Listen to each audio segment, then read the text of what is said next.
Oh, yes. Yes. Yes. Okay, good. Well, we need to go ahead and get started. Laura, are you ready to start recording? Yes, ma'am, you are recording. All right, good morning. Today is May the 11th, 2011, and we'll call to order the Certified Trainer Committee meeting. And you ready, Jesse? And I'm going to turn this over to our Associate General Counsel to read the statement of necessity. Turn your mic on. I did, thank you. So I just noticed I'm getting the echo, from the different computers. All right, great. This is the regularly scheduled meeting for the Tennessee Private Protective Services Committee, which is taking place via video conferencing means. Pursuant to Tennessee Code Annotated Section 8-44-102, meeting remotely is considered a reasonable measure to protect the safety and welfare of Tennesseans, while ensuring government business may continue in a manner that is open and accessible to the public. All votes today will be by roll call. Notice of the committee meeting, date, time, location, and agenda was posted on the program's website on April. Just confirm that real fast.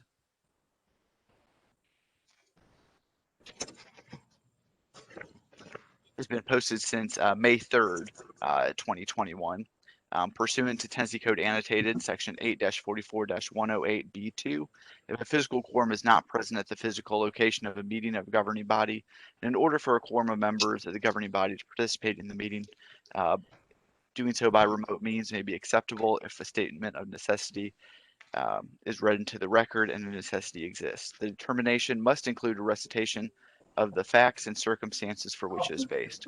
A necessity is determined by matters to be determined by the governing body that require timely action, a physical quorum not being practical within the time requiring the action, and that participation of a quorum of members by electronic means is necessary. In this case, a necessity exists, required meeting via video conferencing, as the meeting was scheduled prior to the expiration of Governor Lee's Executive Order number 16, which is extended by Executive Orders number 65 and 78. The logistical arrangements were not practical to secure all necessary accommodations to timely process the matters to be discussed in this committee meeting. And further, the state is still encountering the COVID-19 pandemic, and meeting remotely has previously been determined a reasonable measure to protect the health and safety of Tennesseans. Therefore, a necessity exists that requires meeting by remote means.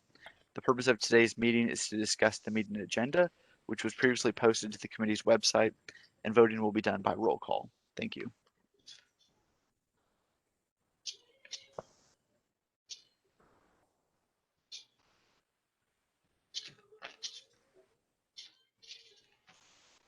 Okay, I said thank you to our attorney. I'll do the roll call now. Curtis Brown. Here. Frank Bird. Leroy Ferris. Here. Frank Gaddis. Here. Blaze Lane. Here. Angel Rodriguez. Here.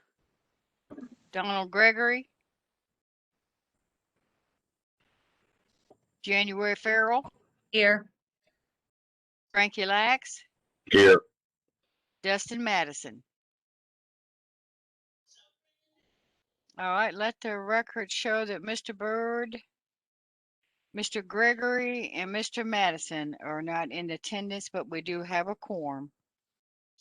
All right. I will need a motion and a second to adopt our agenda. I'll make that motion, Frankie Lax. I'll second it. January Farrell. We have a motion and a second to adopt the agenda for today's meeting on May the 11th. I have to do this by roll call. Curtis Brown. Yes. Leroy Ferris. Yes.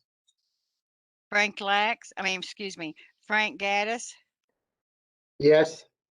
Blaze Lane. Yes. Angel Rodriguez.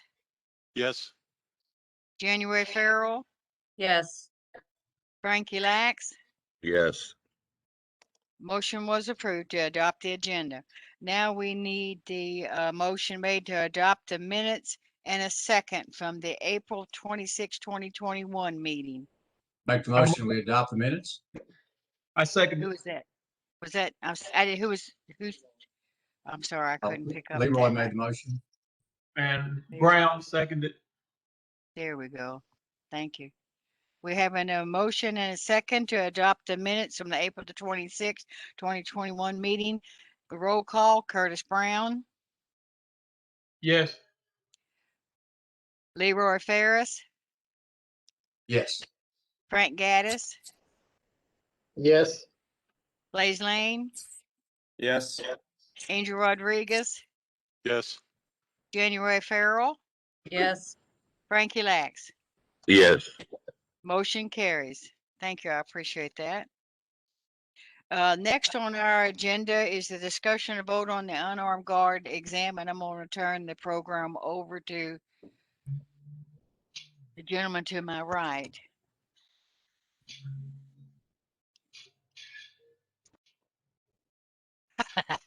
Jeff Winfrey.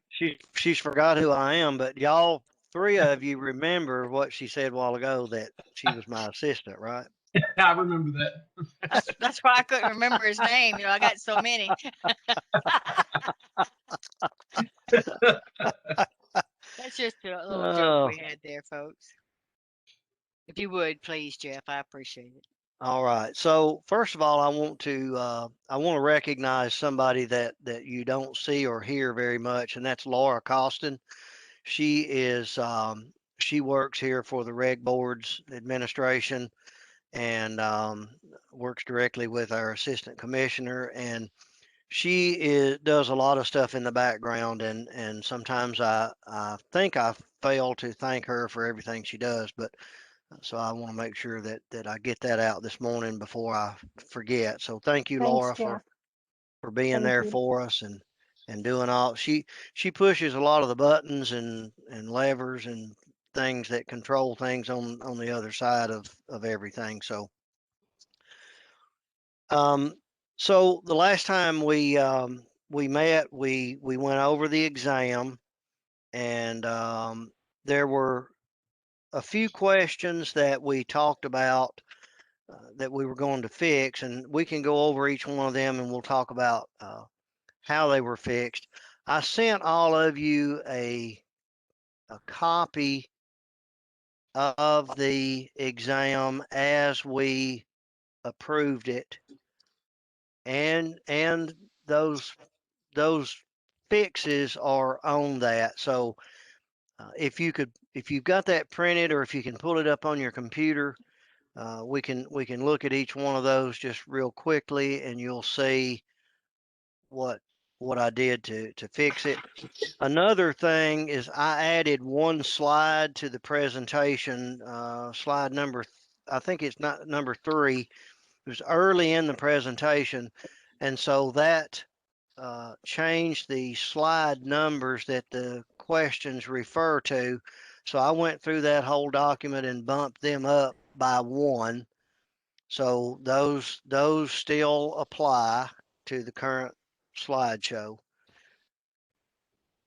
So we talked about number 1 and we fixed it, and the fix on it was to it said what are two of the 3 primary roles of security guard, and the answers are, there's 3 answers, 2 of those are correct, and the one that the security guards do not engage in typically would be an arrest. So that leaves B and C, and that is answer D, both B and C. So that was the change we made to that one. Everybody good with that? Anybody have a issue with that? Then number 2, the security guard authority comes from, the answer there is the client. It ends when you leave your client's property, your authority to enforce the rules ends. Everybody good with that question as it is now in the answer? Then we had number 8. Scroll down, number 8, both armed and unarmed security guards may receive training and legally use non-lethal or less than lethal weapons such as baton, chemical spray, and stun gun taser. And of course, we are going to probably change that to electronic control devices, but for now, that's what it says in our statutes and our rules.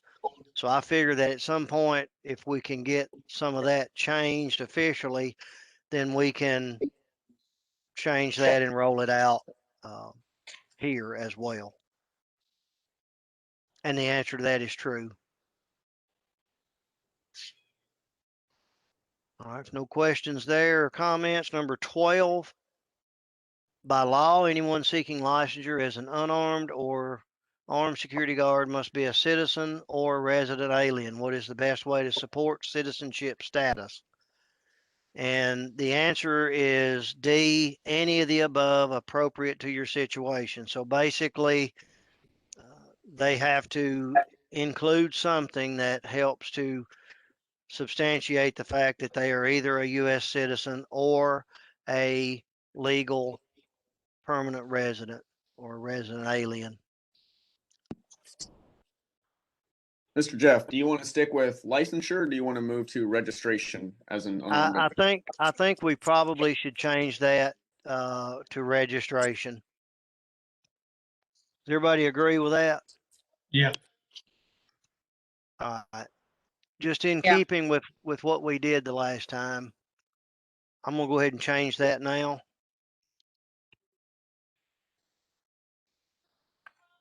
So I've changed that word to registration. So everybody make a note of that.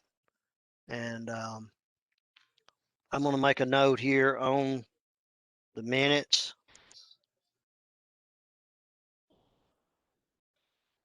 Yeah, I changed that word to registration from licensure. And that just kind of goes back to the last time when we talked about keeping that language.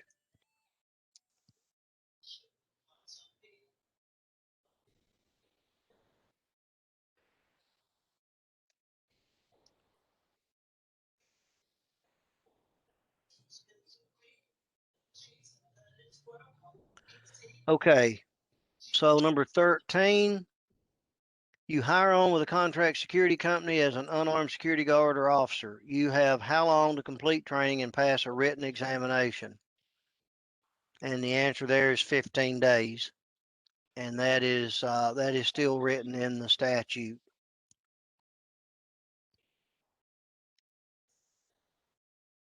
Oh, I'm sorry. That wasn't one we changed. We're at number 13. I skipped over that accidentally.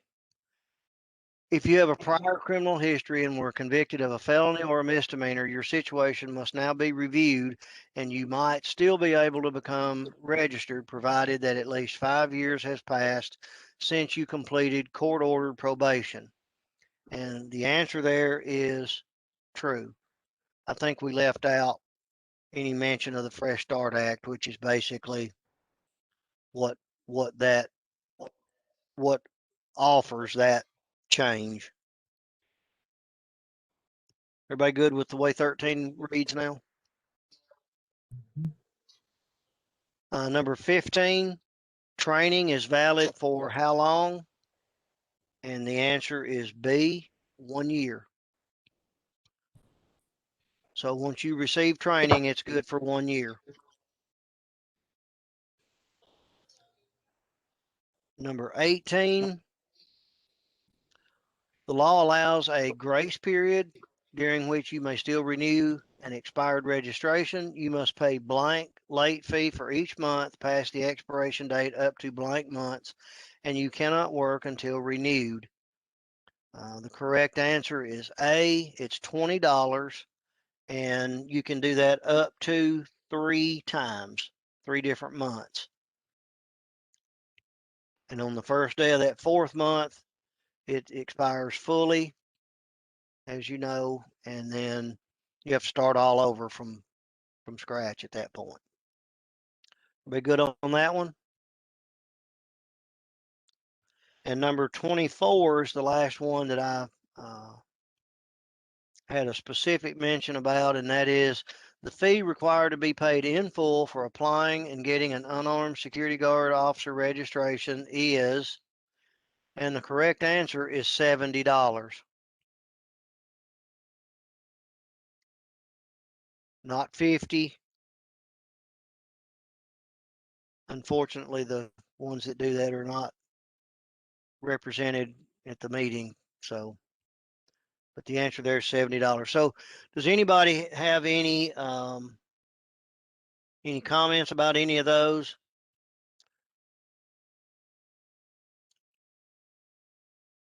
The only other thing that we did is I did go through both the presentation and this, and with exception of number 12, which I've now fixed, I did change the word anything about licensing. I changed it to registration with regard to armed and unarmed guards. Licensing is still used in conjunction to contract security companies, which there's really no reason to discuss much of that during the presentation. And then for certified trainers, it's called a certification. I'm not real sure why the legislature made those three different distinctions when they made these laws 30 something years ago.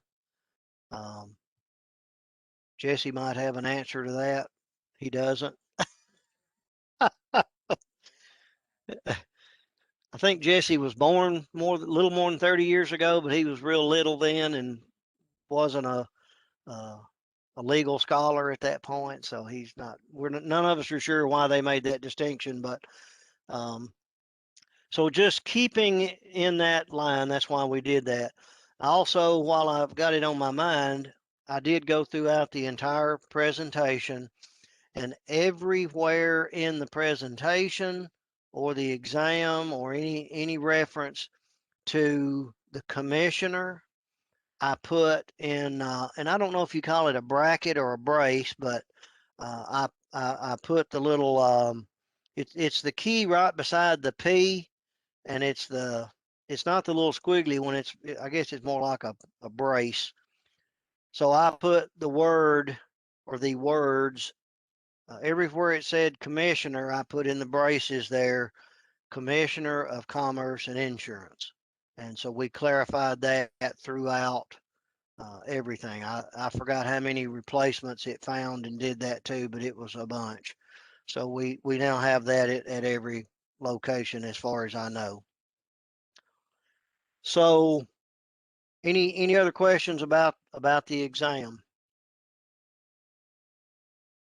I did also send out a blank answer sheet to all of you. Did everybody receive that? It's just a blank answer sheet. It's got 50 blanks on it. It starts out by saying General Guard, unarmed, final examination answer sheet. Please record all final answers in the blanks below, ensuring you are placing your response in the correctly corresponding blank. I do that because I have about 25 years of experience teaching in college, and I've always told my students, if you put the correct answers in the wrong blanks, they're still wrong.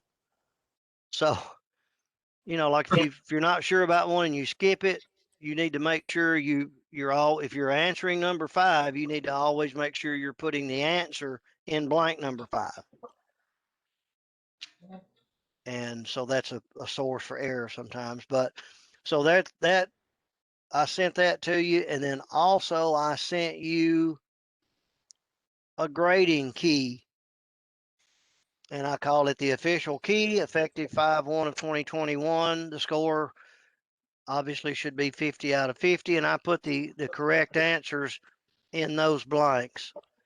And so using this grading key and using an answer sheet like that, I think you could grade an exam in a matter of seconds, less than a minute, probably.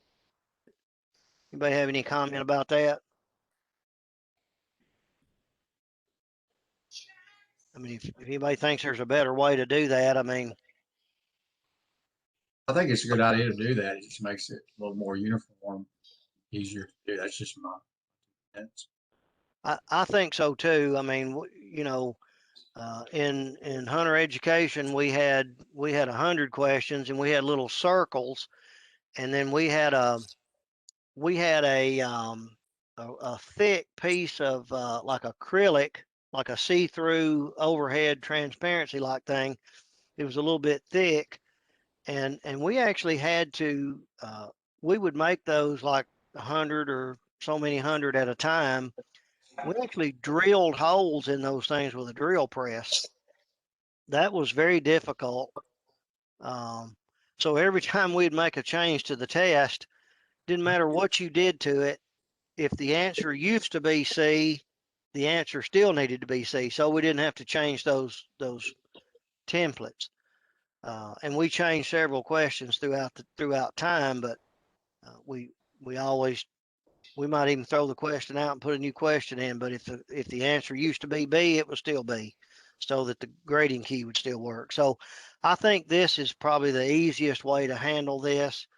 And what's the biggest class any of you have ever had at any one time? How many unarmed guards were in the class? 20, 30? We average about 20. 10. Okay. So far, mine's been 25. Okay. I really believe you could grade 25 exams pretty lickety split with this method. Hey, Jeffrey, Yes.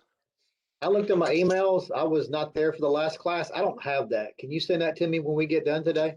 Okay. Yeah, I'll send everything back out again just in case. Yeah, Yeah, I I this didn't is get it. Frankie. This is Lax. I didn't get it either. The Okay. answer key stuff. I didn't get it either. Brown, Okay. You Chief Brown, you didn't get it either? no. Okay. Or Blaze. I don't believe I did either, Jeff. Well, let me Me back neither, up and Jeff. let me back up and say I told Cody to send that. No, I didn't. She's supposed to be your assistant. Let me say I thought I sent that out. I have no Oh, answer wow. sheet or grading key. Okay. All right. I'll send all that out.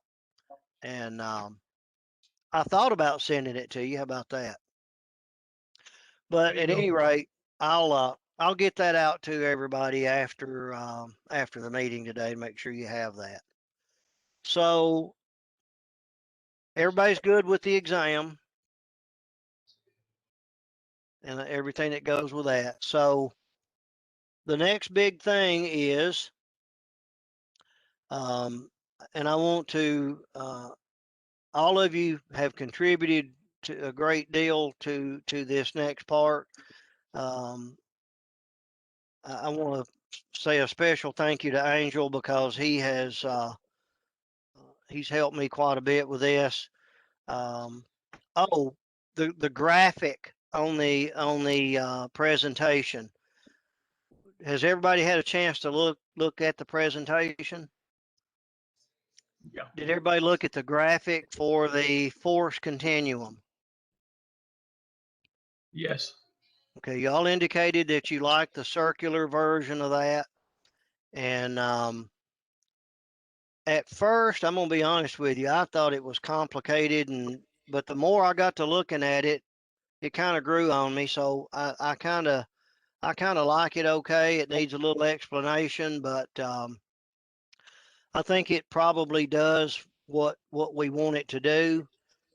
And I probably looked at it 14 Brazilian times, and then all of a sudden, one word on it stood out in my mind, and I thought something looks odd about that, and it was the word active. I think it was active. Is that what it was? Angel?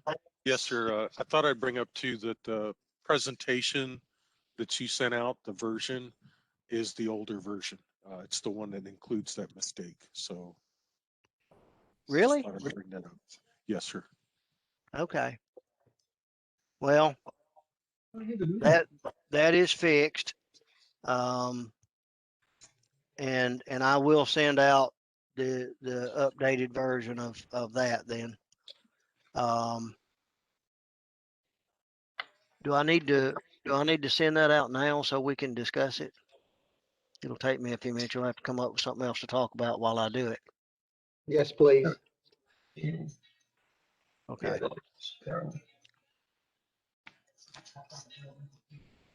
Well, Ask a question to the group while you're doing that, Jeffrey. I'm My sorry. question, Oh, okay. to ask a question, just to everybody, what kind of standard do you all think you have a PowerPoint presentation in each individual slide? How much time should be spent on that slide? I know there's an average in the training world, and what I've came up is a couple of minutes, but does anybody think there should be kind of a guide, not for this particular presentation, but any presentation when you put a PowerPoint up on that slide, how much time should be spent on that? Kind of a general question. Leroy, to answer your question, enough time to read the text and explain the text. The presentation, if you were to take all of those slides, on average, 60 slides is about a half hour of classroom time.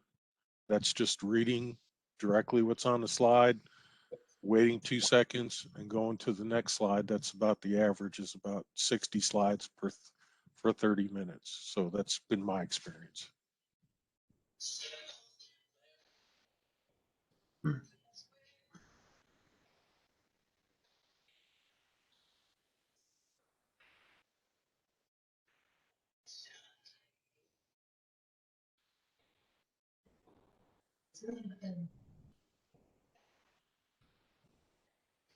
I think you're on mute, Leroy. All right, yeah, I feel like for this presentation, I mean, obviously there'll be some slides that's just what it is, and it probably would take 30 seconds, but I feel like on some of them, there's going to be a little bit of more of a detailed explanation and a little bit of maybe even a question from the students. So I think some of them might take longer than that. That's just my take. I just was trying to time how long this particular presentation would be. And I realize the law says it's a 4 hour, but I believe it's 4 hours minimum. I could be wrong. So it could be longer than 4. And I think the actual classroom portion test is not included in that. So if they get 4 hours of training, that would be 4 hours of training plus the time to take the test or any other administrative things that need to be done. That's what I'm thinking. And that's just a question.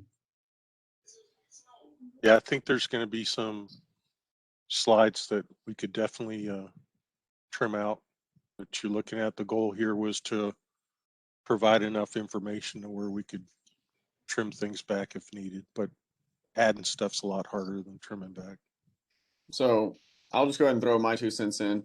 And I have never been a fan. While I think that PowerPoint's an awesome tool and I certainly utilize it a lot, I never teach to the PowerPoint per se. I find that less is better on the PowerPoint. First, people aren't going to read it, and I hate death by PowerPoint. So my classes are more instructional. I'm there to teach people, not to read to them, like a story time. So Yeah, my death slides by are far fewer, but I explain a lot more because what I'm saying may differ from class to class depending on their individual needs on learning. Yeah, death by PowerPoint is literally an instructor looking at the slide, reading what's on there. But I think everyone needs to know the material in order to do the instruction correctly. So that's what that's all about. And there are certainly, like you said, Angel, things that we can kind of scale back on, things that you wouldn't necessarily add to. And one of those things I was looking at, what was it? as I was making my way through the beginning, just kind of the entire information sharing and the DHS National Terrorism Advisory System, I was just trying to find out, or I was just trying to think to myself as an unarmed guard, what is the scope of their operation? What are they more likely to pay attention to? What's important for them to know? And I feel like that whole section, based on the people that I've taught, $10 an hour, they don't care. Blaze, you couldn't have said it more perfectly. Well, I teach it in a way that there's a bigger, we serve a bigger purpose too. We're the front lines out there, so. For sure.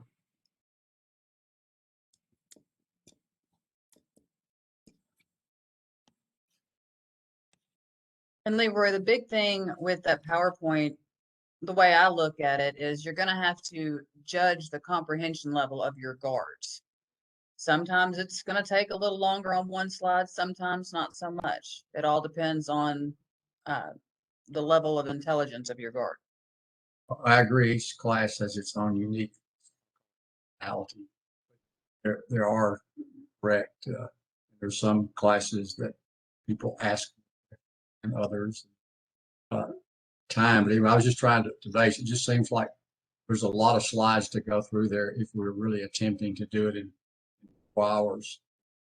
And there's great information there, but I just wonder if it really is going to be feasible to do that. I'm sure myself. Hey, to answer y'all's questions, I read this last week since I missed, and I did a mock class, and this thing took me well over 5.5 hours to teach.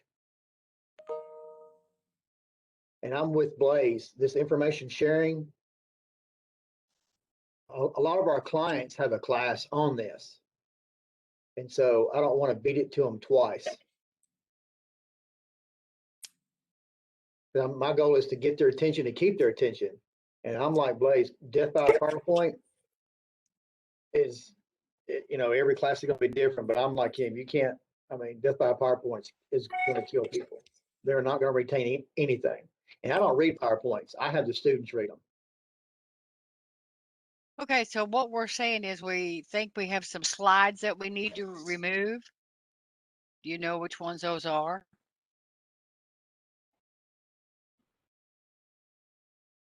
You'd have to. Can you So hear Cody, me? to answer your question, the company I work for, we teach a lot of this stuff on like different days of the week. Mhm. So some of this stuff, like the CPR stuff, we have a whole day generated for that. Information sharing, we have another day generated for that. I believe it's Thursdays. Wednesdays is our CPR day. Fire prevention, that's already built into our slides for our company. And I looked at it, it was from 293 on to 487 that we already shared information on. But we also have to remember you're a larger operation than some of our Right. trainers. So this test is for every trainer to teach. Right. Yeah, I got you. They're not gonna have those separation of days like they do, like you do. But yes, we need to start looking at them and start trimming them down then. Yeah, because I taught it just as that they didn't get anything.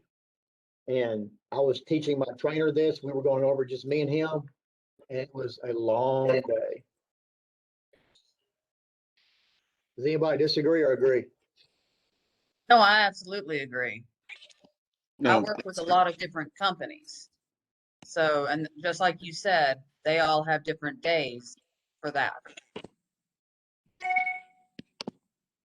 I think it's like anything, the more we teach it, we'll get better at it, but anything new, usually the detail person takes so long. But I like the idea of providing the point. To me, PowerPoint is points, and the instructor fills in the details what those points are, makes it a little bit more interesting for the student.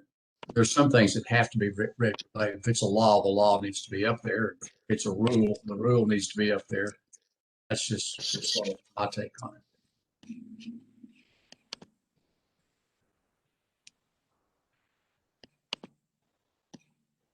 So so what were you saying about slides 293 through 487? Those are the ones that are in question?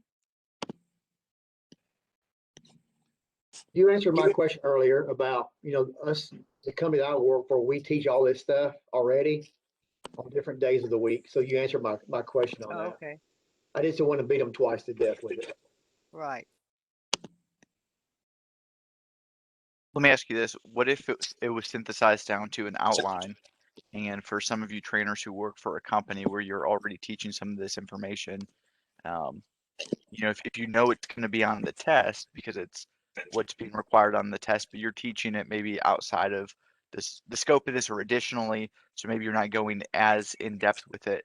Would that be a better way for some of the larger companies to go about it? Maybe cut the PowerPoint down, but provide maybe a longer outline to all trainers and say, this is the materials that's going to be covered on the test. Make sure that you teach that. Here's the PowerPoint with some very basic information. You can use this, but if you also do additional training or other training that covers this, maybe you don't need to go as in depth with it. Does that make sense? Makes perfect sense. Yes, perfect sense. Great idea. Yeah, Jesse, I agree with you. One of the things that I think we need to remember and keep in mind is we need to create this curriculum to our least common denominator. And so I remember, and Frank, I'm going to use you as an example. Cody and I went out here in Nashville to several places local when we were able to travel for a while, and we audited several classes. Well, when we got through, we didn't discuss with each other during the class. I gave her a sheet, and I had a sheet, and we took our own notes, made our own observations. And when we got through, I said, Frank, you got a pretty good presentation there, but you didn't even mention first aid. And then he informed me that the next day they were going to spend the entire day on first aid. Well, so it appeared as though first aid was not a part of his curriculum. However, after we questioned it and found out about it, then we found out that it got its own entire day and not its own hour. So the curriculum that we design has to be completely fulfilling of everything. And then if you have a company that still wants to spend all day on first aid, I mean, I'm an EMT.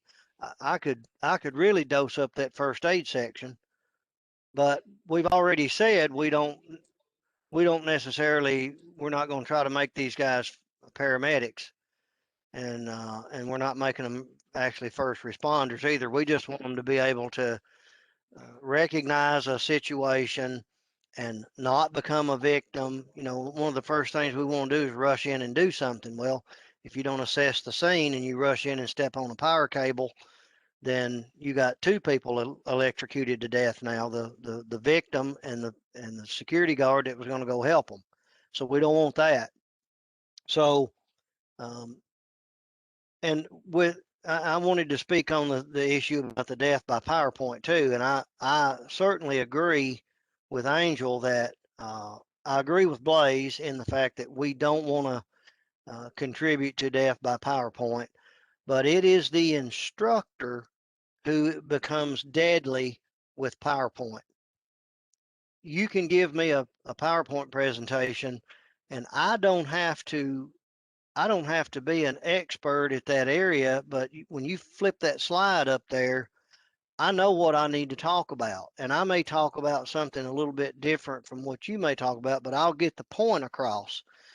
And that's what the PowerPoint, I think, is designed to do. It's sort of the standard to make sure that, and I agree with you, Blaze, you want to, once you see that PowerPoint up there, you know what it is that you need to get across to those people.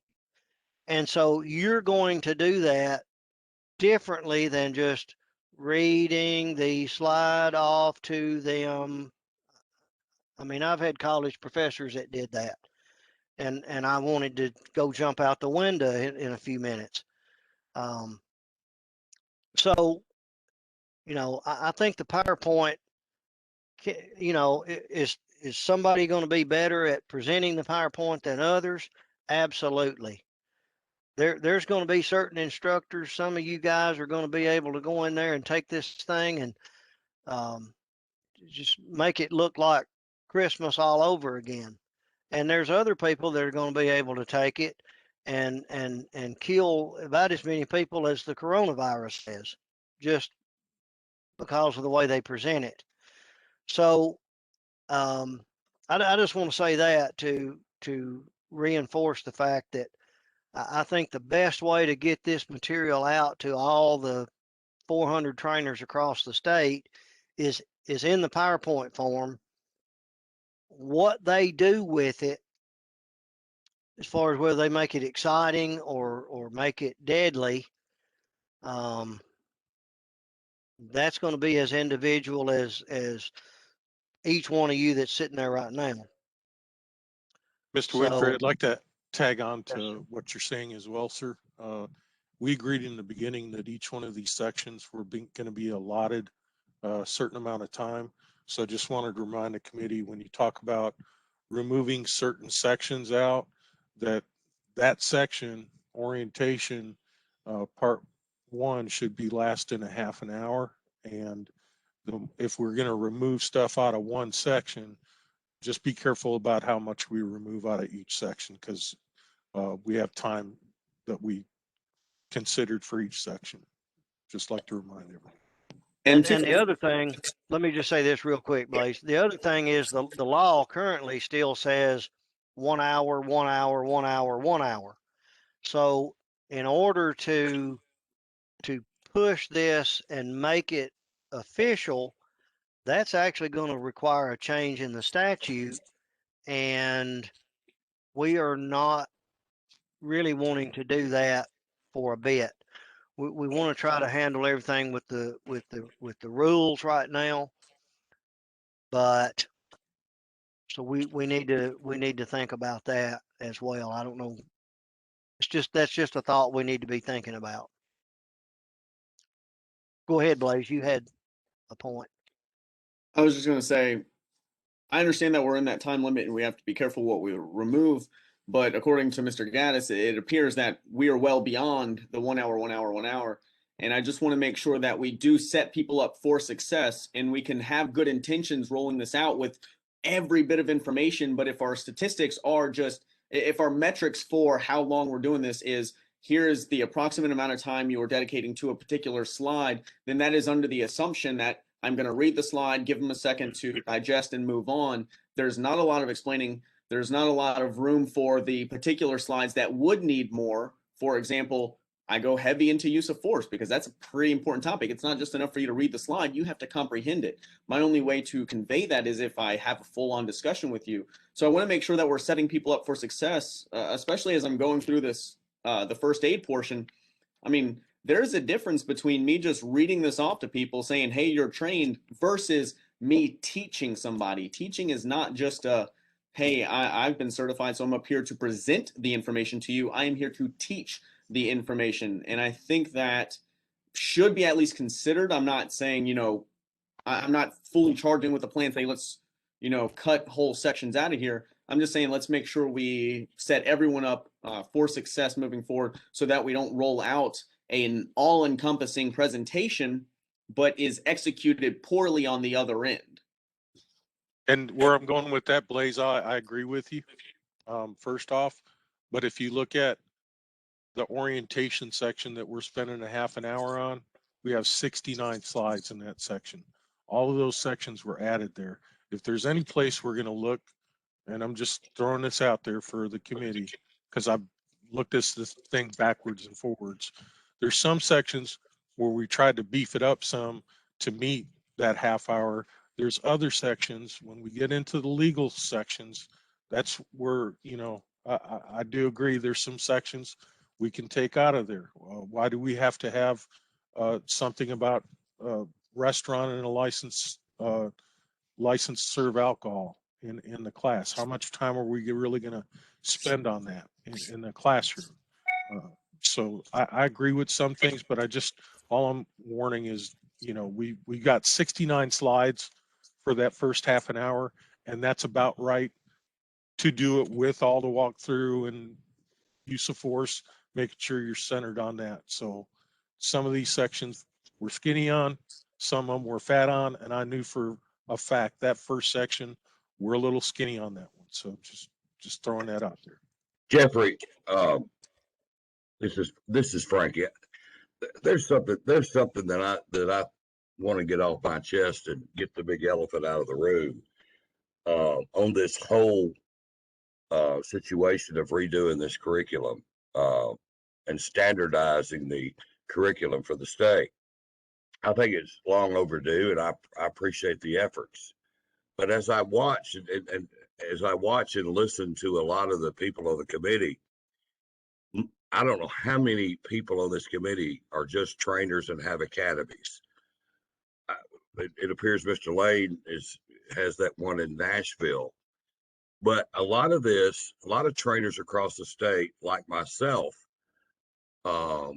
we don't have per se an academy, so we do in-house training, and this whole situation, it appears to me that all the training is going to have to be done live by PowerPoint and all that. I'm not against it. I'm just saying that there are a lot of trainers that use videos and have for years that have been okay to use.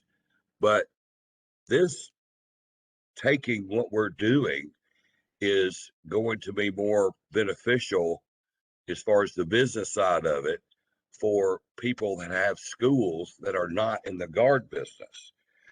I don't even know how many people on this committee are trainers and have a guard business like myself. So I don't have the luxury of doing what a lot of people on the committee are wanting to do and are suggesting to do, which I'm not against, because I don't have a school per se. I am a trainer. I do my own training in-house because I'm in between Memphis and Nashville, and that's the reason I became a trainer years ago. But if all of this is going to have to be done live, that's going to choke down the smaller contract security companies with in-house trainers. I just wanted to bring that up because it appears that what we're doing is more for class and school centered for the training academies versus the contract security guard company / train their own people type thing. It appears a lot of people in this committee train for other companies, and that's what they do. And you guys seem to be very up to date and very smart and very capable of doing that. But companies like mine that are smaller, the way this is laying out is really going to be difficult to do on a smaller level like myself. I don't know how many people on the committee have guard services.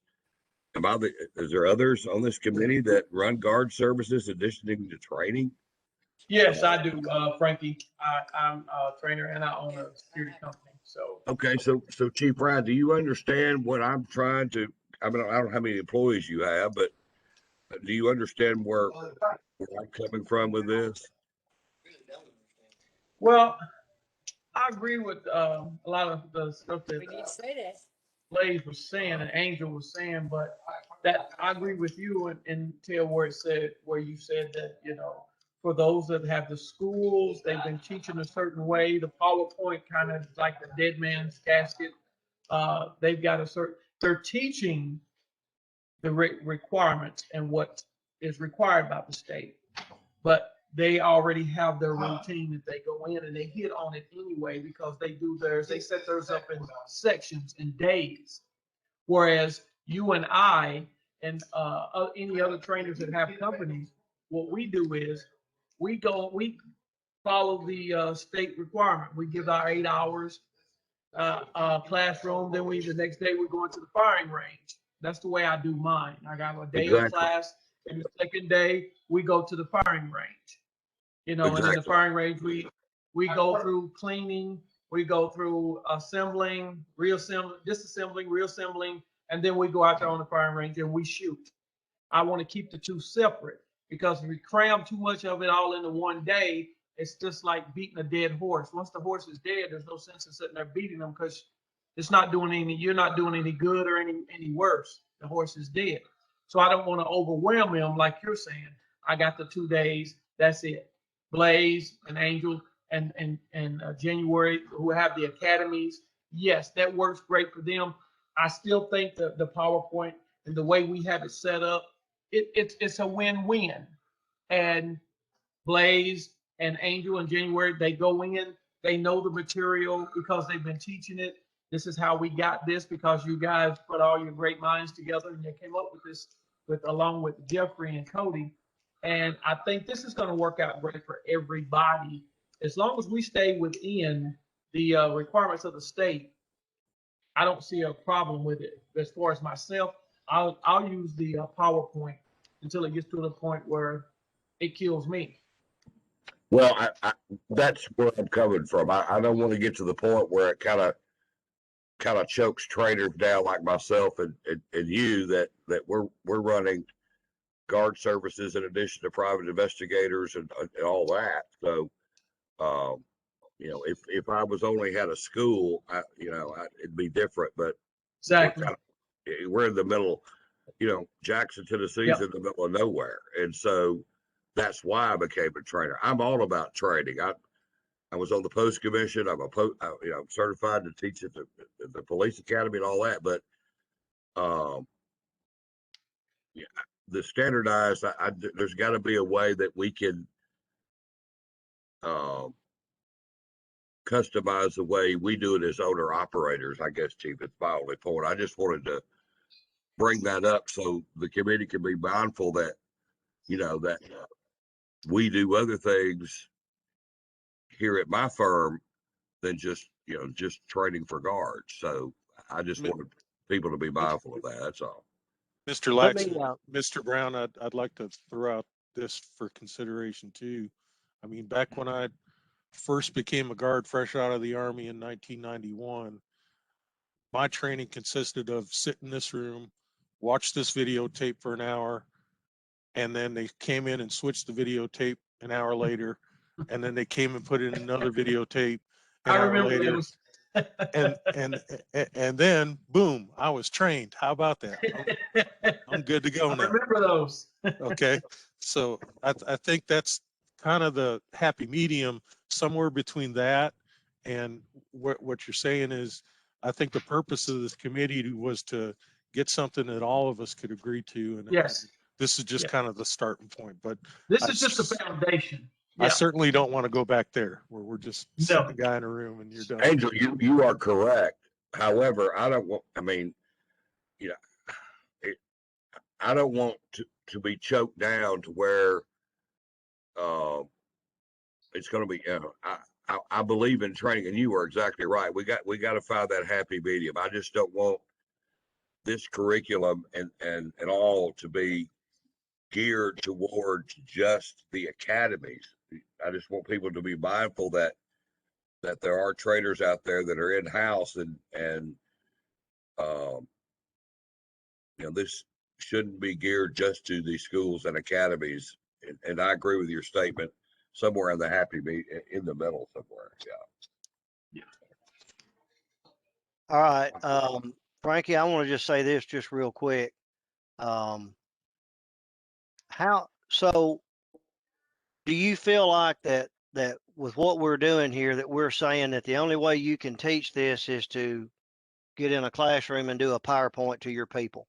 Do you feel that that's what we're doing? That's exactly what I feel that y'all are doing.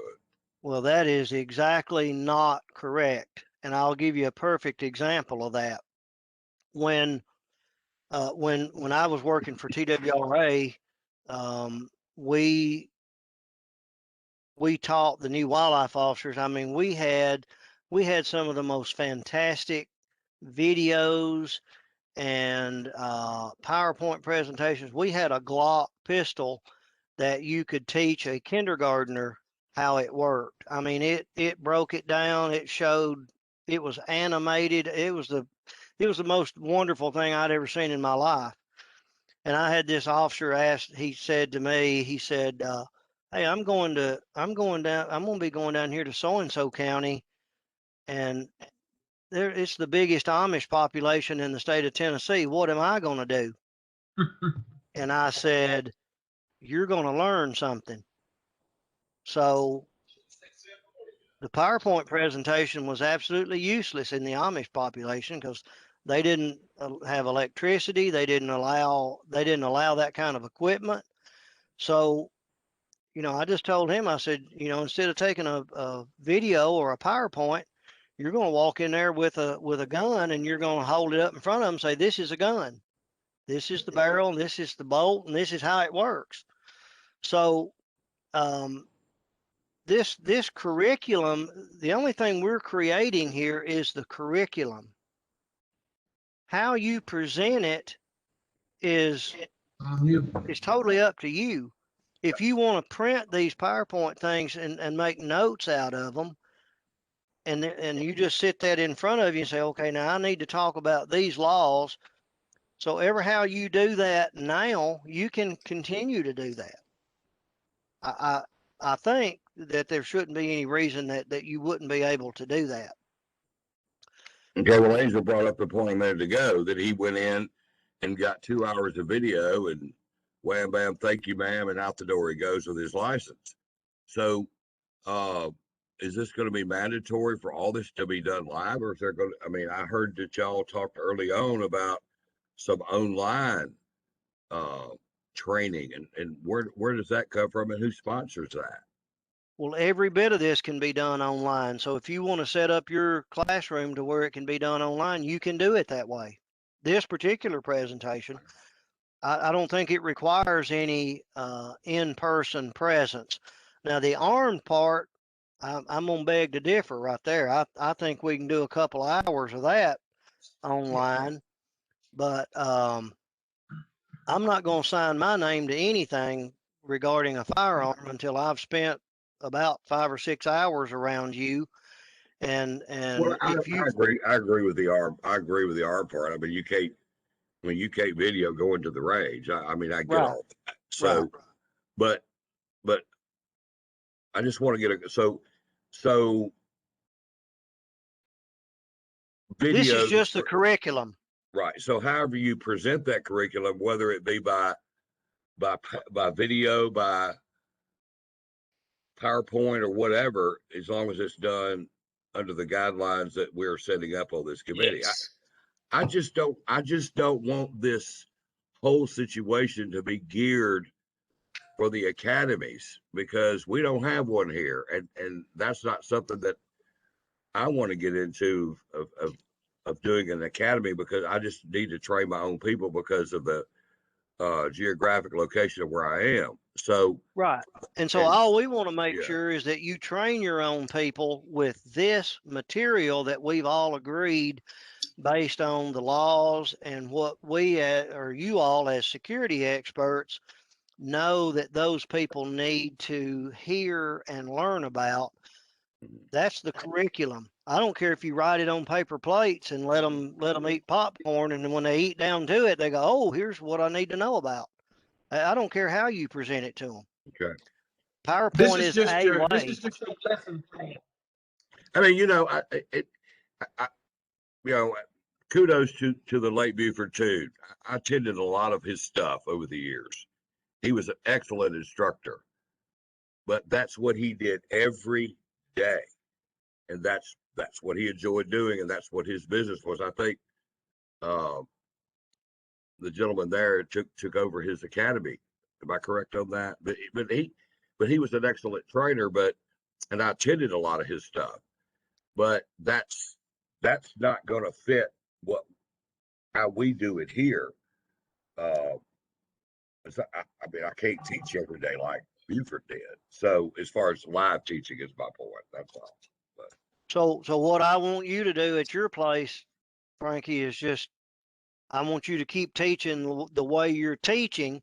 I just want to make sure that you cover these items and make sure that you cover it in such a way that when a person takes this exam, they can make 70% or better. Okay. And Well, that- whether you use the PowerPoint or whether you do it online or that's totally irrelevant. What is relevant is that you use this curriculum that we all agree we need to use. And if we've got some in here we don't need to use, then we're certainly going to pull it out if it's too much. if I send a cameraman up to Nashville and hire Blaze Lane and video him, I can use that video, right? Absolutely. Are you for You might hiring have Mr. Lane? You might have to pay him for that to, like movie star rights or something. But hey, as a matter of fact, one of the classes that Cody and I audited was being presented in the state of Alabama. It was right on the line, and most of the people in there they all were being trained to Tennessee standards because they were going to come across the state line and work at a location in Tennessee. And we watched that entire training presentation online on video. Yeah. The whole bit. Well, I did that. I know I'm getting off of the weeds, but I've certified and taught so many handgun classes I could do it in my sleep. And so years and years ago, I videoed one of my classes and did the graphics and everything, and that was acceptable. And we did that for small amount of classmates, like one or two people. But eventually, they ended up saying you can't do that. You have to do them all live. So that's what I'm talking about. I don't want to go down the road that the Department of Safety went down by saying, no, you can't use video. You play our video, and then you do the rest of it live. And then, I mean, they just ruled it to death to where many of the schools just shut down. I haven't done a handgun permit class in 3 years because of the certain things that they stopped and all the rules they put in place. And that's all I wanted to say today. And I know I'm taking up time. That and I know some of these Blazes, some of the and January, I know they still do handgun class, but that's what they do for a living, and I get that, but I don't want to choke down the operators like myself to where, we got to load our people up and send them to Mr. Lane or January because it's just not feasible for us to train anymore. That's Well, that's and all I we're wanted not. to say. Yeah, and I definitely agree with you 100%. And we do not want to create that situation. The only thing that we're creating here is the curriculum based on what we as administrators know that the law says that the students are supposed to learn and know about.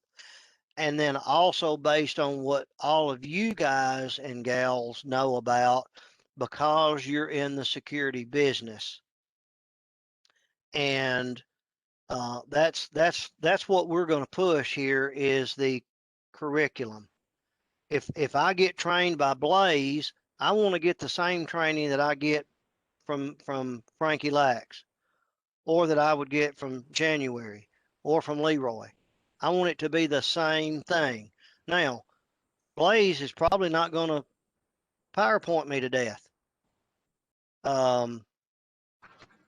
I don't know what Leroy's going to do. I've seen him in action on hunter safety, and he did a real good job of that. But he's going to have his own way of doing it. But when he taught hunter safety, he didn't teach Canada standards or Venezuela standards. He taught Tennessee standards, and that's what we want everybody in Tennessee to teach, the minimum standards for Tennessee. Whether you do it with PowerPoint or whether you print it out, you can print it out on sheets of paper and hand it out. So to me, you're like the wildlife officer that was going to teach in the Amish community. There's no sense in showing up with your PowerPoints and your videos and all the flashy, glitzy, glittery light shows, because unless you're going to pedal the bicycle like a hamster and run your own generator, and ain't none of that going to work. at that location. So therefore you teach whatever way you want to present it. It's what you're presenting is what is the standard. That's what's going to be the same as what Blaze is doing, the same that what Angel is doing, same that January is doing, same that everybody's doing. It is the content. That's what we're trying to standardize. Well, I just wanted to make that statement. I'm through with my sermon, so I just. Oh, that, I mean, Yeah. that's good. You know, we put together a diverse committee here so that we could get different opinions and different ideas. And you know, if you feel like that we're pushing to go in that direction, then I just want to make sure to let you know that that's not necessarily the case. You know, I like the freedom when I walk in a college classroom and get ready to teach a biology class. I do it the way I do it, and I think it's pretty effective. But I'm using the same biological data and background. You know, I'm not going to teach that you have 48 chromosomes.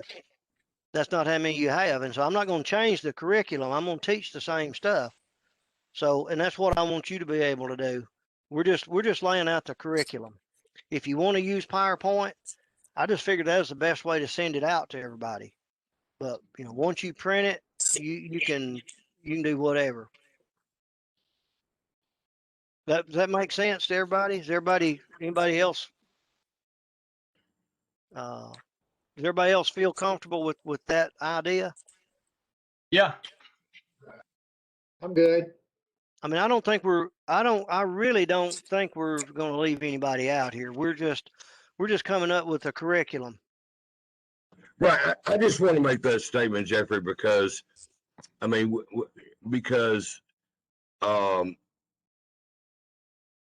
it's very difficult to find anybody to work in this industry with the environment that's going on. I mean, our police department here, which I'm trying to help with, I mean, they're 28 officers short. I'm short and turning down work because I can't find help. I know that's a whole different animal, but you know, when you set up a training, I mean, the other day we set up training for 6 people, only 1 showed up. So, and we're training our people to go to work for my company. So that's what's on our minds. And I just want the committee to be mindful that no offense to Mr. Lane, I mean, he's training for other companies. And if only so many show up, that's really not his problem. That's the company's problem about what they're offering their people to hire. He's just doing the training. So I just don't want the small operator that has an in-house trainer like my firm to get choked down. So I promise you I'm through with my sermon today. Okay. Well, I mean, you make a good point, but I just want to make sure that you understand and keep the clear idea that all we're asking you to do is to teach the same curriculum as Blaze is teaching. I don't care how you present it to them. Just make sure you give them the same. You know, if your goal in Jackson, Tennessee is to de-escalate any kind of situation so that it does not approach deadly force, that should be the same that Chief Brown is trying to teach in East Tennessee, that Blaze is trying to teach in Nashville. You know, that we should all be trying to teach that one same thing, is to start out at level 1 and stay as close to level 1 as possible, even though we realize that sometimes it does escalate and go beyond that. But you know, the curriculum that's where we want to be, and that's the way we would. So how you approach teaching that, at the end, I want your people, if I come and ask them what's your number 1 priority when you have a confrontation with somebody, I hope they're going to say, I'm going to try to de-escalate it and get them to comply and do what this client wants them to do without any problems. And I would hope that'd be the same answer I'd get from anybody anywhere in the state. Okay. All I'm right. good, So, Jeff. We move on. okay. So let's take a, you want to do 5 or 10? Let's do a 5-minute break. Let everybody stretch and get rid of some coffee and things like that, and get some new coffee, and then we'll come back at let's come back at 16 minutes after 10. Chief, that's God's time down here, Central Time.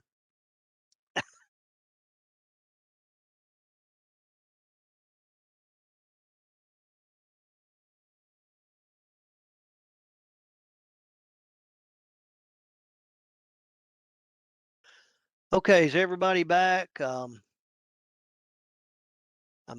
missing my personal assistant, but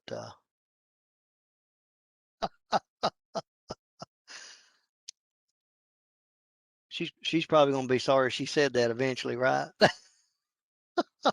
Yeah, I think she is. Oh, come on, Hannah.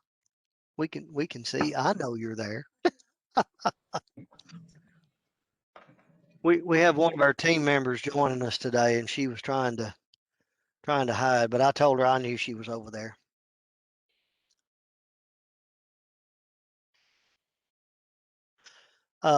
So, well, let's see. I see Frankie's not back yet, so.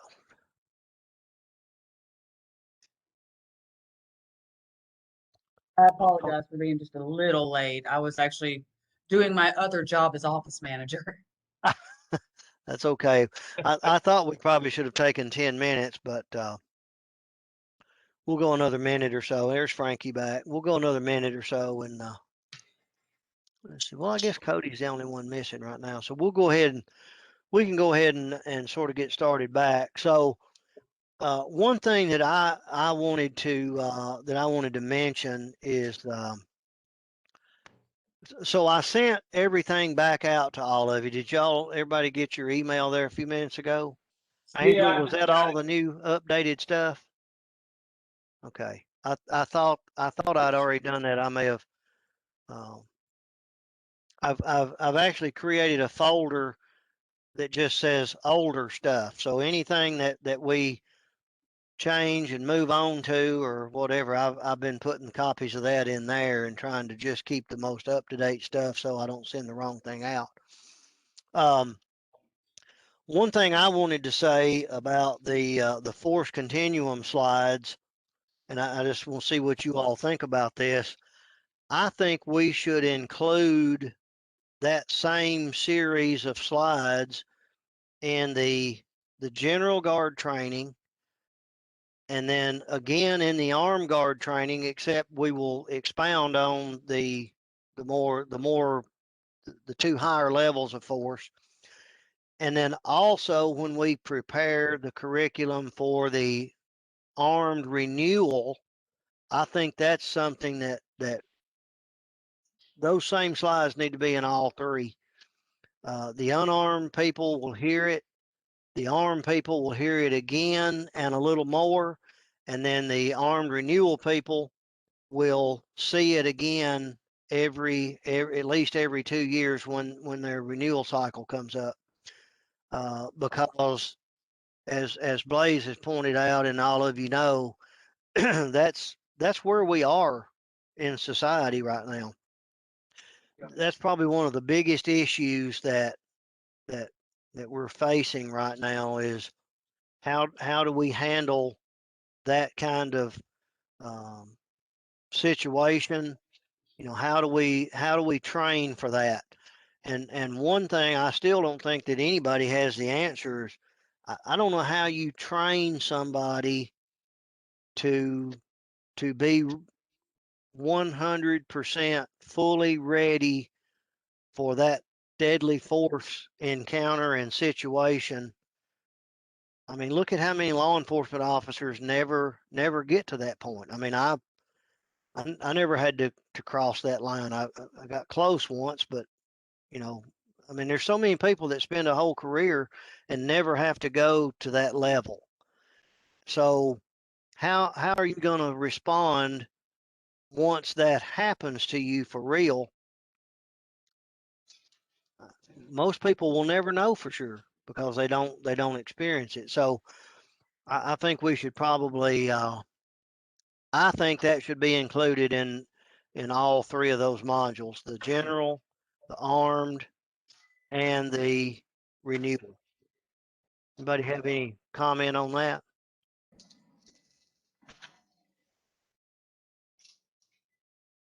Some of you armed trainers?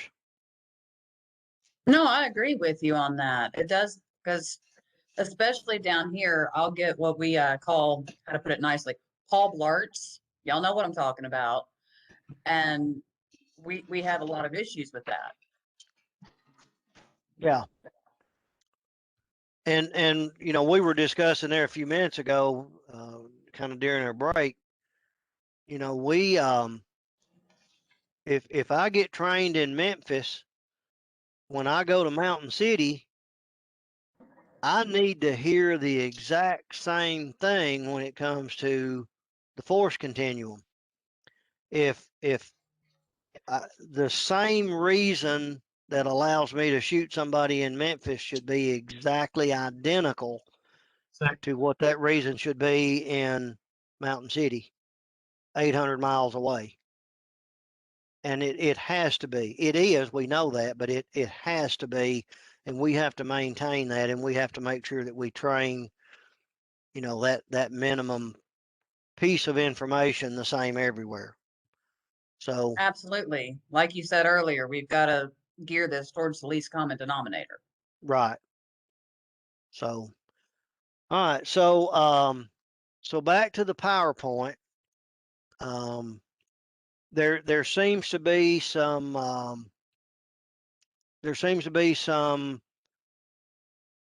ideas that, well, I'll just tell you that the two things that I changed in the PowerPoint,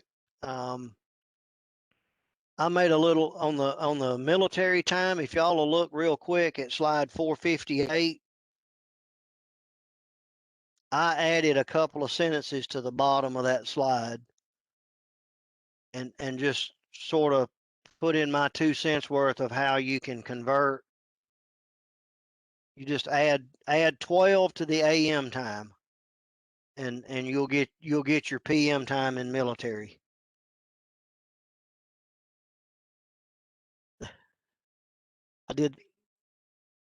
I did that for Cody. She's over here. She's using her fingers and toes right now counting. So I made that little change, and then the only other thing that I added was at slide number 446, where we were talking about note taking. And the last thing that was there originally said keep control of your notebook. Well, I put that in red. I changed that to red text. And then I put one more bullet point there, something that I learned in basic police school at Toledo 31 years ago now. If you're going to use a notebook, use like a 3-ring binder where you can take stuff in and out of it, because if you get on the witness stand and you've got 3 years worth of notes in there and you're fumbling through all that stuff, if the defense attorney wants to see your notebook, then he can start going through it and start asking you stuff. You know, you may have a grocery list in there. You may have some derogatory comment that you wrote about somebody or something that you saw 2 years ago. Well, suddenly that becomes part of that exhibit. So I just suggested that, you know, you're only going to take to the witness stand the 2 pages of notes you took for that particular case. That's you know, to refresh your memory. That's what you're going to be testifying about, and you're going to make sure that you don't, you know, invite any unnecessary attention to yourself.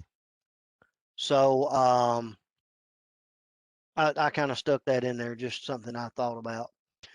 Other than that, I had put some animations in the PowerPoint presentation, and as I looked at them, they just didn't flow right. for the presentation. So I took them out and decided that wasn't a good idea. I also did put, I put a footer. So every slide in this presentation has a footer in slightly different, smaller font, not that stands out very, very bright. And it just kind of tells where in that presentation the slide goes. I sort of copied that. NRA does that with their training presentations, and it has stuff in there. So, so that's what I did to it. So, do y'all have some specific ideas of? I'm not gonna pull them out at this moment, but I'm gonna make some notes of what slides that you think that we might can remove. I'll have to make sure that they don't specifically refer to a test question. You know, if it's important enough to ask it on the test, we still need to have a slide so that if it was to ever be asked, well, did you go over this? Did you discuss this in class or whatever? We need to have a slide that refers back to that. This is Angel, I'll chime in. Okay. Slides 90 and 91 in regards to exemptions from chapter provisions. I'm assuming that if they've signed up for the class or went through Mr. Zlax's hiring program, that we've already determined whether they're exempt or not. So my question is, why would we teach that in the classroom?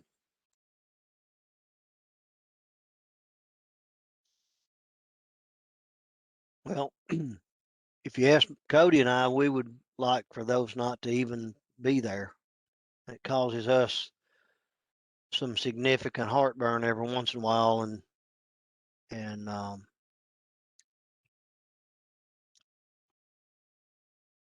right, so I've made a note of that. What else?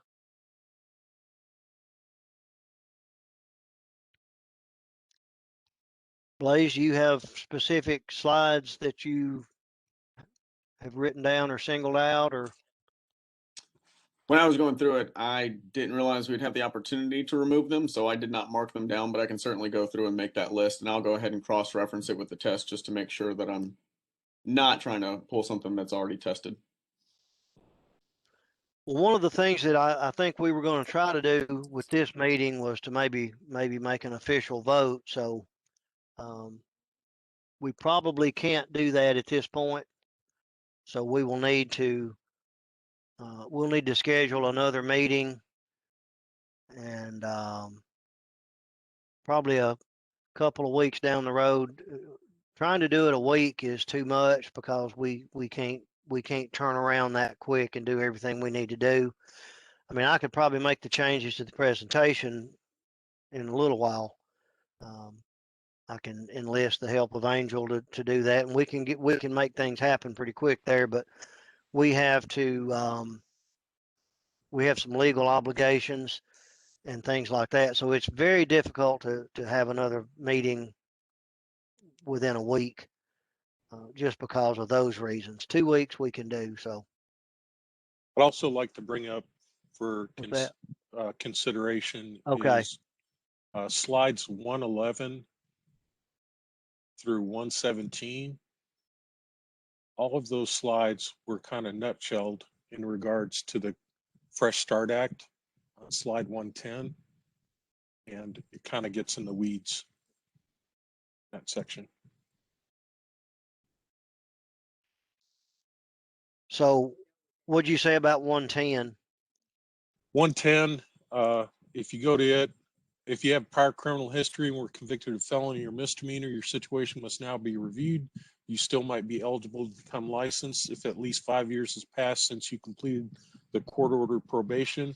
The name of the law that provides this is the Fresh Start Act. I think you've nutshelled everything that's in slide 111 through 117 with that one single Okay. slide. It was my point. Yeah, I mean, you know, I want people to understand that there is something out there that gives them a chance, that we have to look at it. As far as everything that goes along with it, we don't necessarily have to mention everything. So,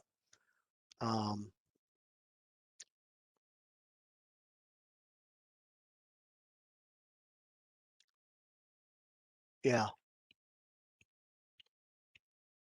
And here's another thing, that I want y'all to realize, that, and Frankie, when we talk about, having the PowerPoint and everything, just because it's in the PowerPoint, doesn't mean that you have to spend an hour, on a particular slide. We probably don't need to throw a lot of stuff extra in there if we're not going to cover it. But there again, if it sort of explains something in a little bit more detail, then it can be there. But as far as, if it makes people think about a war story and they start telling war stories, and then that it does get off in the weeds and things like that. So, but I'm okay with, just saying that, hey, if you've got if like 110 says, if you've got a history, there is hope that you might still can be registered. And then if they want to read more about the Fresh Start Act, then they can go do that. So I don't necessarily have a big issue with taking some of those out. So I've made a note of that. 110 covers it, and then 111 through 117 could be removed without damaging the integrity of the presentation. Anything else that somebody can think of right away?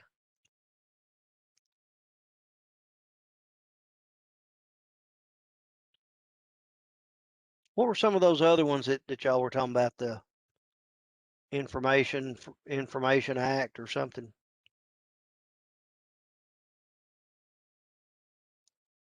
I think they were talking about the situational awareness on 391. I may be wrong. 391. I'm getting close.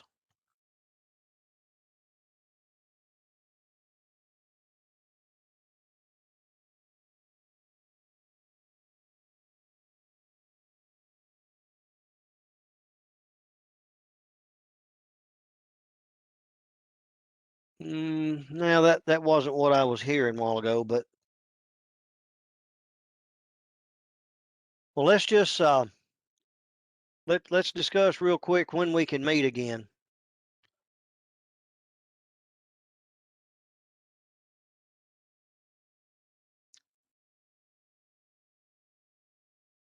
You weren't supposed to be on vacation during that time, were you? Cody's May got her 26th. calendar cleared.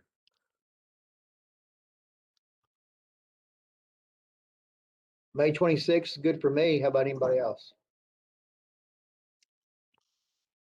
It's not good for Cody. What May date was 26th. that? What was the date? Cody's looking good the first week of June, first, second. Oh, The first week of June would definitely work for me because my boss is out of town the last week of May. So I am the boss that week. So I'm going to Okay, have so too many things going at once. You'll be directing things from a different chair, right? Y'all will probably see me bald headed by the beginning of June. All right. What does the first couple of days of June look like for everybody else? I'm good on June 1st.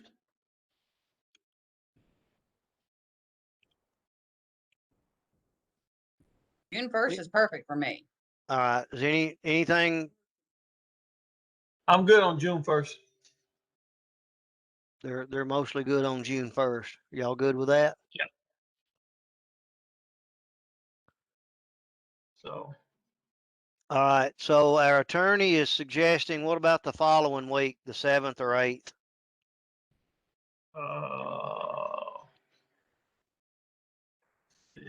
Now let me ask this question.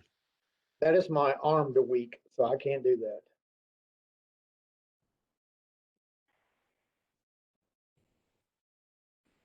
oh,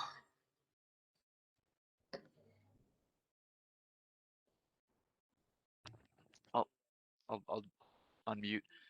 Sure. So we will probably be looking at in-person meetings going forward since the executive order expired that was allowing everything by remote means. We may still have some individuals if they cannot be in person. We'll just have to know ahead of time so we can try to see if we can have them meet and we can still get a quorum. So it may be better to push it out a little bit further. That way, if anyone needs time to make arrangements to make sure they could be here in person and we can get a good number to see who all can be present. If not, we can we'll figure out what we need to do, but I just want to make sure we've got plenty of time to get that all established. what about the 10th or the 14th? Anybody got a problem with either one of those dates, 10th and the 14th? I'm good for the 14th. I will be where the sun shines bright and hot that week.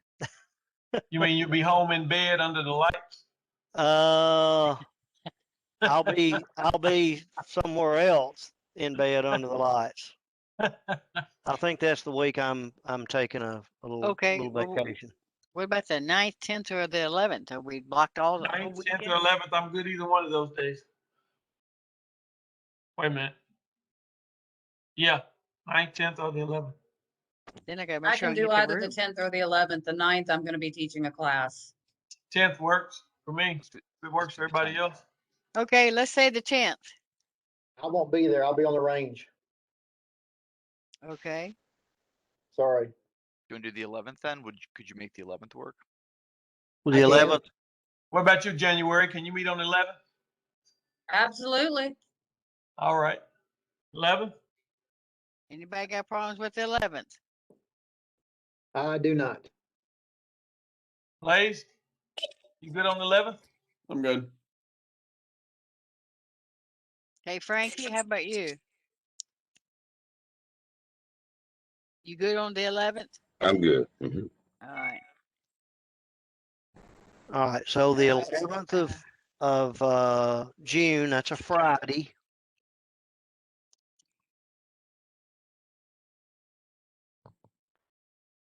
Next meeting.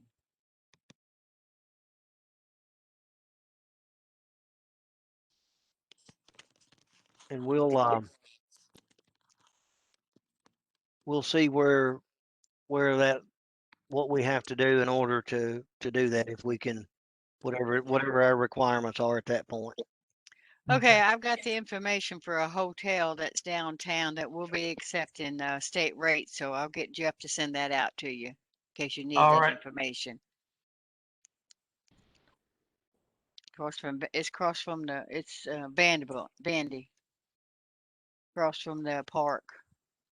They're accepting state rates, so we got to Okay. make sure we can get that room for that day. One of the rooms downstairs, there's only two that, well, we could probably meet somewhere else, but and then the hotels and everything to get set up.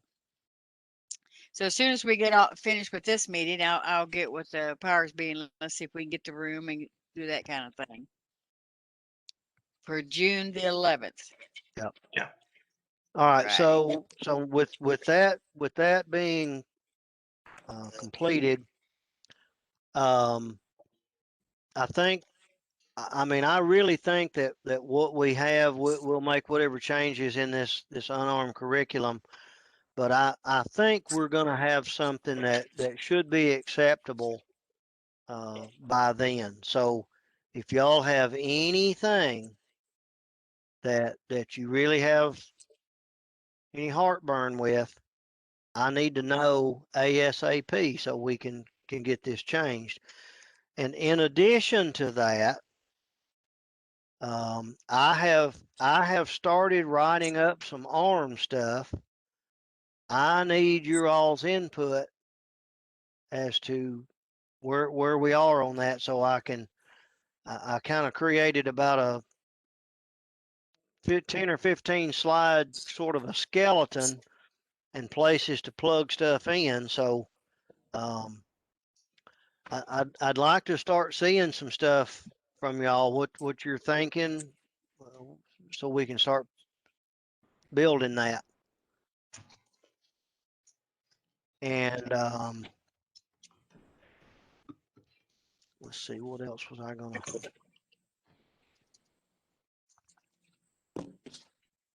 Oh, test questions for Armed. Those are some things that we really need to come up with that. I mean, to me, curriculum design starts with the test. We got to know what we're going to ask and why we're going to ask it, and then build curriculum to feed that. So be thinking about your ARM test questions. January, I think you were kind of taking the lead on the legal aspects. So was the Garner versus Tennessee, or Tennessee versus Garner, was that the one that happened in Memphis?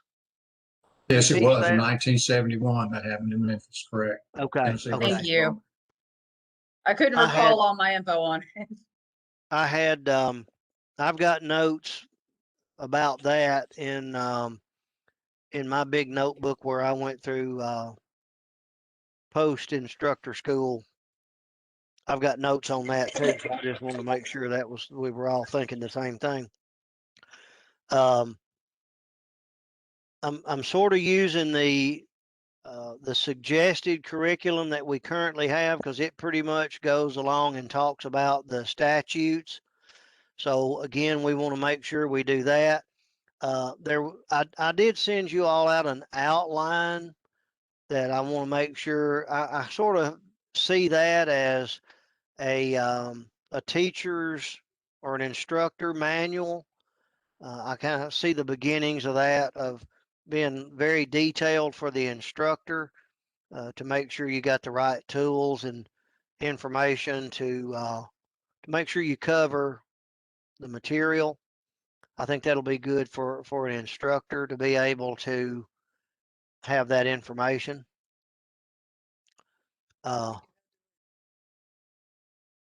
Okay.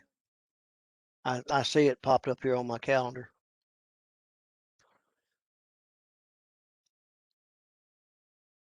So does anybody have anything specific?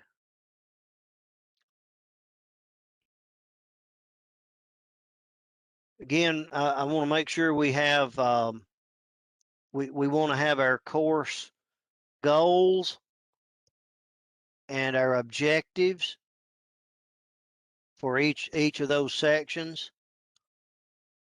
When it comes to the legal aspects, self-defense, all that kind of stuff, we want to make sure we have goals and objectives and test questions. And then we need to, that's when we make sure we design our curriculum to explore and expound on those questions. So y'all be sending me some stuff, and we'll be trying to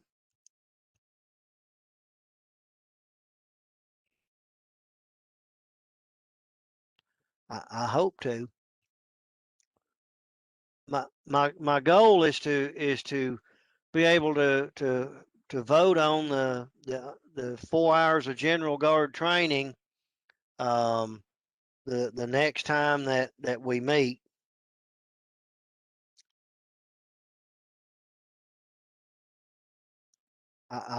Do anybody see any? I mean, I kind of thought we would have that this time, but if we're a little bit information heavy for our time allotment, then we do need to visit that. So I think we can take care of that before the next meeting.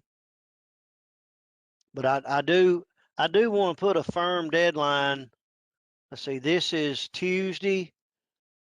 I would like for you all, if you can, to let me know by the end of the week or Monday at the latest of next week, anything that you want, that you feel like that we could either remove or condense. And before you send it to me, I want you to also check to make sure that it doesn't impact a test question.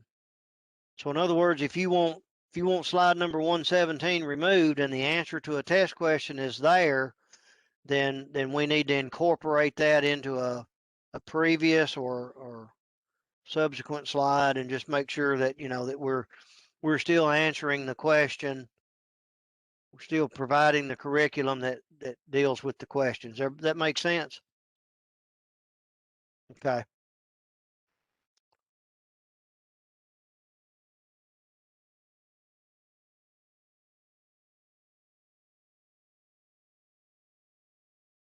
So on our agenda for today, our discussion and vote on the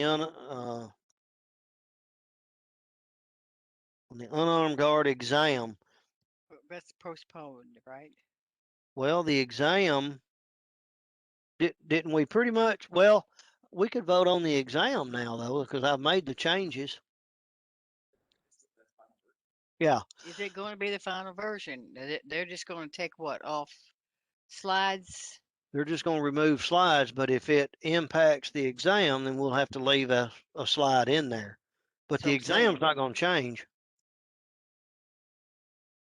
Well, the exam could change. If we're good with the exam, then I think we can vote on it.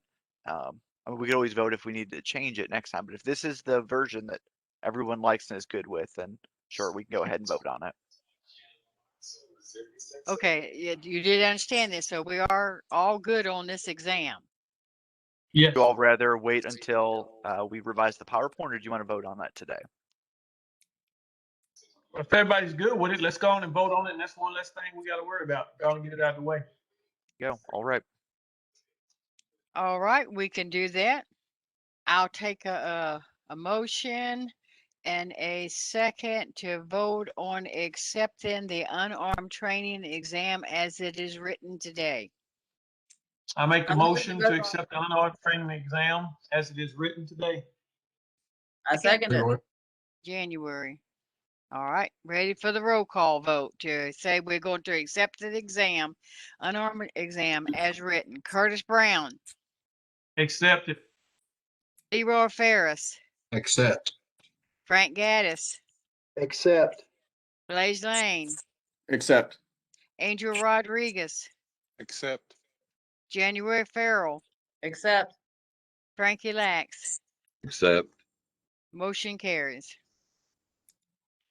All right, so there again, if you just, whenever you make your recommendation about the slides, just make sure that, look at the exam and make sure that, you know, that's not the answer to one of the test questions. And if it is, like if one of the test questions is answered in slides 111 through 117, I can just stick that sentence on 110.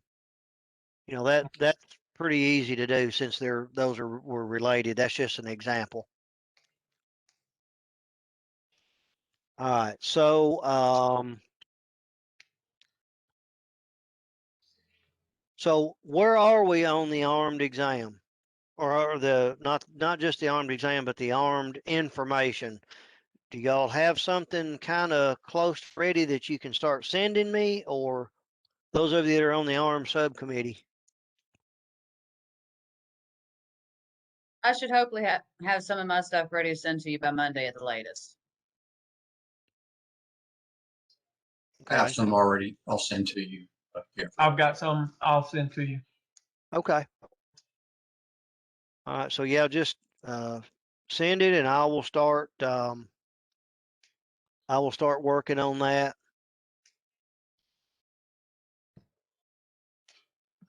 Okay, so we I think. ready Do to y'all wrap do y'all up? have any? Do y'all have anything else that burning? I guess I could. I'm sorry. didn't do this earlier, I would like to introduce you to one of our staff members. That's Hannah Manning that has joined us, and she's going to be assisting me with some of this paperwork I'm going to need to be doing here. So we're glad to have Hannah's been with us a long time, but I wanted you to at least meet her and see who she is. Thank you, Hannah. All right, if we don't have anything else, I think it's about time we needed to adjourn then. Yeah, it's lunchtime. I will take a motion and a second for adjournment. I make the motion that we adjourn the meeting at 11:54. I second that. Who was it? Ferris, Leroy. All right, I have a motion and a second to adjourn. I will call the roll. Curtis Brown, Yes. Leroy Ferris, Yes. Frank Gaddis, Yes. Blaze Lane, Yes. Angel Rodriguez, Yes. January Farrell, Yes. Frankie Lax. Yes. Motion carries. We are adjourned at exactly 10:54. Thank you very much. Everybody have a talk to blessed you. day. Thanks, You do, everybody. everybody do the Bye. same. Thank Good you. to see all of you again. Thank you.